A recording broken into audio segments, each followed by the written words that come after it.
What's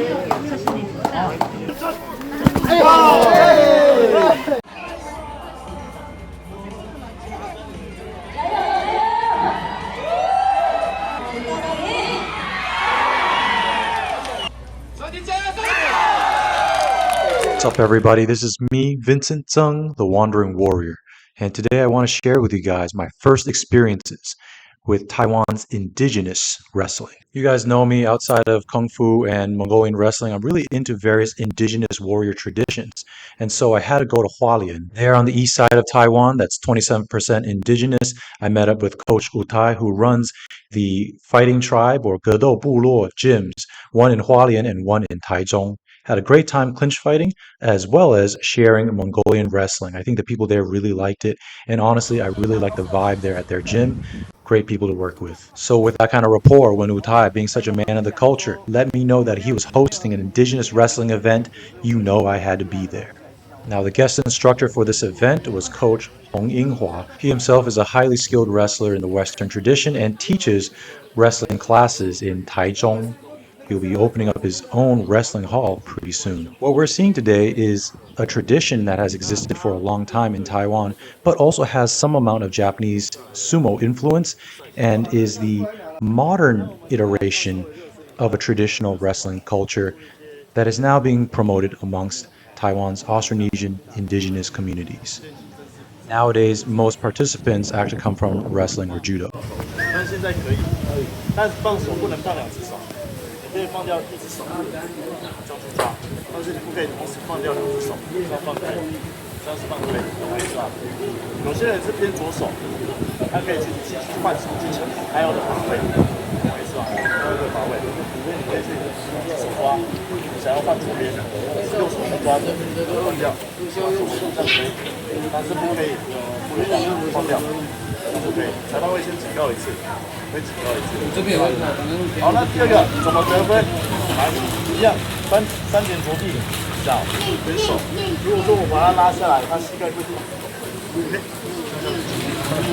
收下去，裁判就算1分了，就算1分了。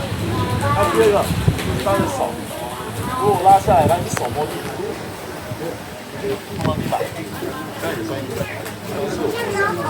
那我们是取2分，2分就算我们先取2分的，先取2分的算获胜，懂我意思吧？裁判的角度，他会先从这里观察，2边都先抓好，2边都抓好，然后他会从这里准备，开始，哎，展示一个球，这样，OK， 只要膝盖落地就获胜，1分，OK， 好，再见。 OK， 这样2个同时落地是没有分的，是没有分的。OK， 这样就没有分，会重来一次。好，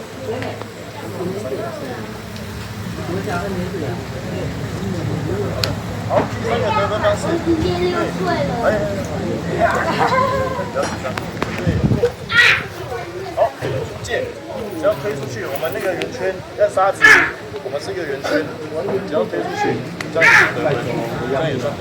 After Coach Hong taught us the rules, he gave us some techniques and we tried them out. Partnered up with different people and it was a good time. I'll be honest with you guys, I was quite travel fatigued and I had a bit of diarrhea that morning. But my excitement kind of overshadowed it all. You know, I got to meet a lot of people coming from different backgrounds, mostly freestyle or Greco-Roman wrestling and judo. I'm pretty sure none of us had belt wrestling as our primary practice, so it was really cool to see us bring our different backgrounds into it. I couldn't shake the feeling that in a way we were making history and taking part in the beginnings of a Taiwanese indigenous renaissance. Maybe someday Taiwanese grappling will be characterized by really good waist control from the belt wrestling and also Shuaijiao skills. Now, what happened next was totally unexpected. Coach Utay, knowing that I have experience with Mongolian wrestling, asked me if I could share some of my insights. I didn't really want to throw a bunch of new throwing techniques into the mix, so I decided to talk about the nuances of gripping and the things that one can do with their wrists, their elbows, their shoulders to gain angular advantages, positional advantages, to move people's weight with minimal movement, to test people's balance first, to probe them, you know. This is the stuff that allows you to make the bigger moves happen without sacrificing your position. To create space without having to move your body too much. So I decided to show some of that stuff, and hopefully the people liked it. I know it's not as glamorous as giant throws or anything like that, but you know, these are some of the nuances that are critical in wrestling, but especially in belt or jacketed wrestling. Next, I started talking about how one can move in a circular fashion. This is so important in Mongolian wrestling and its younger brother, Shuaijiao, Chinese wrestling, because look at that. Look at the way the circle opens up opportunities, right? Hopefully, they found those concepts useful. Although I haven't honed a lot of belt wrestling specific attributes and skills, because nothing but the soles of your feet can touch the ground, and you are grabbing onto a piece of clothing, there was a lot from Mongol Bokh and Shuaijiao that transferred. So as soon as we got to the sandpit, yeah, things got pretty fun. I won some, I lost some, but all in all, I had a great time making new friends and getting a deeper and deeper appreciation for this wrestling art. One thing I realized due to the small size of the arena was that I couldn't run people the same way I did in Shuaijiao, and I couldn't do these like grip changes and tearing quite the same way. So I had to buckle in, get real sensitive and aware of the other person's body, and really use nuanced control to try to pressure them down.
Okay, so I am 100% convinced I want to do a lot more Taiwanese indigenous belt wrestling whenever possible.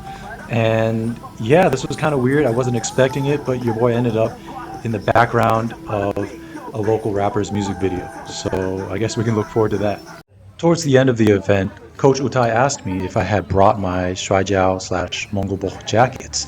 And it just so happened I actually left them in the trunk of the car, so I brought them out and had people try them on and try wrestling based on Mongol Bokh rules, at least those of Obor Mongol or Inner Mongolia. Although many people found the jackets hard to grab and maintain hold of and didn't know the nuances of manipulating them, I think they had a lot of fun and they really, really enjoyed this format of wrestling as well. Although not yet a champion at this stuff, I'm happy to be an ambassador.